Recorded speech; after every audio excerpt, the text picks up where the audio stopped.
में क्या हालात इस वक्त बने हुए हैं, क्या स्थिति बनी हुई है आफतकाल को लेकर, एक बार फिर से ग्राफिक्स के जरिए आपको बारीकी से समझाते। देखिए, बारिश से गुजरात जो है पूरी तरीके से बेहाल नजर आ रहा है।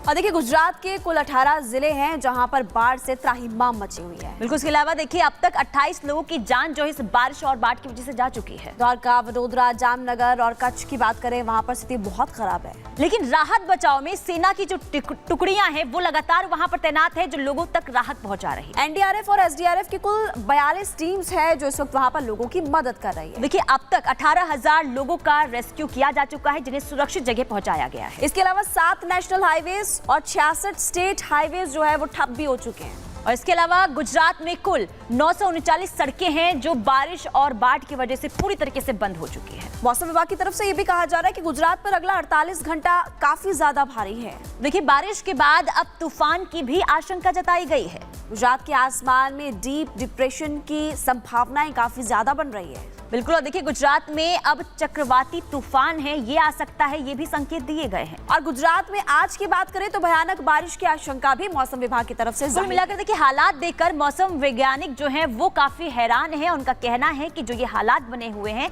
वो अभी ऐसे ही रहने वाले हैं, यानी कि स्थिति जो है अभी सुधरने वाली नहीं है।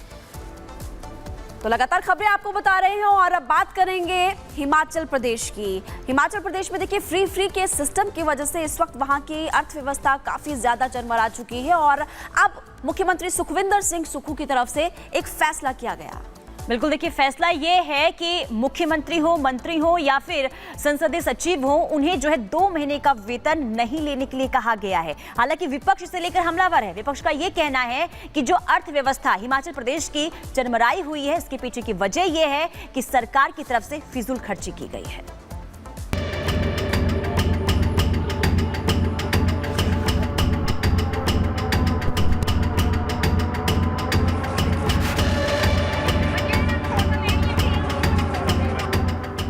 कहते हैं कि जितनी चादर हो उतने ही पैर पसारना चाहिए, लेकिन ये बात आज के राजनेता सत्ता की हसरत में कुछ इस तरह भुला देते हैं कि राज्य की जेब जवाब देने लगती है। कुर्सी पाने के लिए की गई तिकड़मी और रेवड़ियों की बौछार जनता पर भी बोझ बनकर गिरने लगती है, तो विकास और अर्थव्यवस्था धराशायी हो जाते हैं। गारंटीड चुनावी जीत के लिए लोक लुभावन वादों वाली तरकीबों से धड़ाम अर्थव्यवस्था की ताजा प्रयोगशाला कांग्रेस के राज वाला हिमाचल प्रदेश है, जहां की सुक्खू सरकार आईसीयू में पड़ी सूबे की आर्थिक स्थिति को संभालने के लिए कटौतियों की ऑक्सीजन देने को मजबूर है। अभी सत्ता में आए आधा समय भी नहीं बीता कि कांग्रेस सरकार का खजाना खाली हो चुका है। आलम यह है कि अब सीएम खुद अपना वेतन नहीं लेने की बात कह रहे हैं।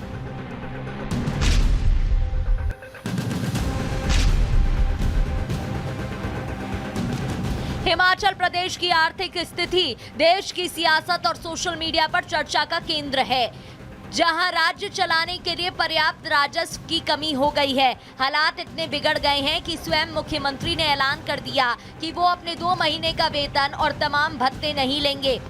इतना ही नहीं, विधानसभा में इस बारे में बताते हुए सीएम सुक्खू ने कहा कि उनकी सरकार के सभी मंत्री और मुख्य संसदीय सचिव भी अगले 2 महीने तक वेतन और भत्ते नहीं लेंगे। सभी मंत्रिमंडल वर्ग के सदस्यों ने ये तय किया कि जब तक प्रदेश की आने वाले समय में जो सुधार और अच्छा नज़र आता है, 2 महीने तक ना पे लेंगे, ना टीए लेंगे, ना डीए लेंगे। और यही अनुरोध मैंने जब अपने सीपीएस साथियों से कहा, उन्होंने कहा 2 महीने तक हम भी नहीं रहेंगे। महज ये छोटा सा अमाउंट है, लेकिन एक सिंबॉलिक अमाउंट है। संकट में राज्य की आर्थिक स्थिति पर सीएम के आह्वान पर पार्टी के दूसरे नेताओं ने भी बिना देर किए समर्थन का भरोसा दे दिया। अच्छा इनिशिएटिव मुख्यमंत्री जी ने लिया है एंड लीडिंग बाय एग्जांपल। उन्होंने 2 महीने के लिए सभी जो मंत्री है, चेयरमैन्स है और जितने हमारे सीपीएस है, सबके वेतन को 2 महीने के लिए रोका है।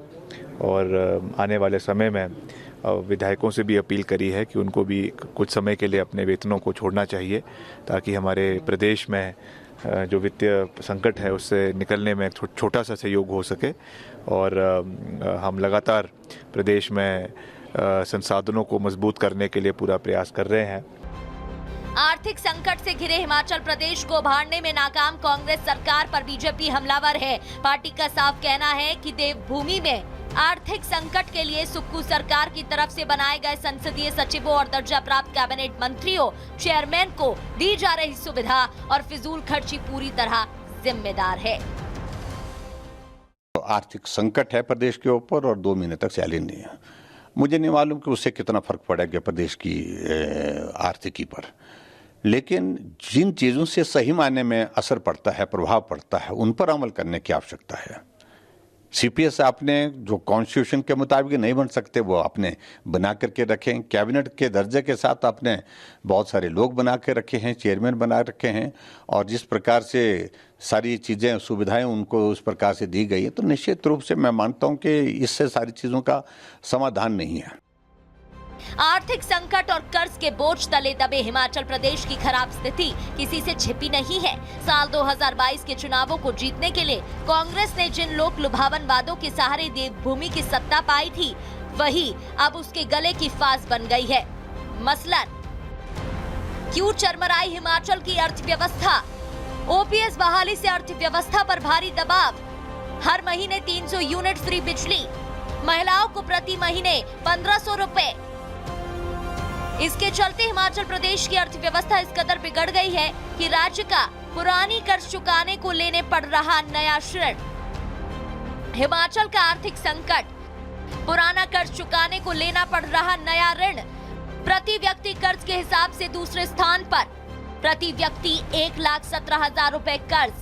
कर्मचारी प्लस पेंशनर की 10,000 करोड़ की देनदारी बकाया। हिमाचल की रेवेन्यू डेफिसिट ग्रांट घटी। जीडीपी का 5% तक लोन की क्षमता घटकर 3.5%। साफ है, चुनाव जीतने के लिए रेवड़ियों की बौछार और सरकार में आने पर सौगातों का सैलाब आय व्यय का संतुलन बुरी तरह बिगाड़ देती है।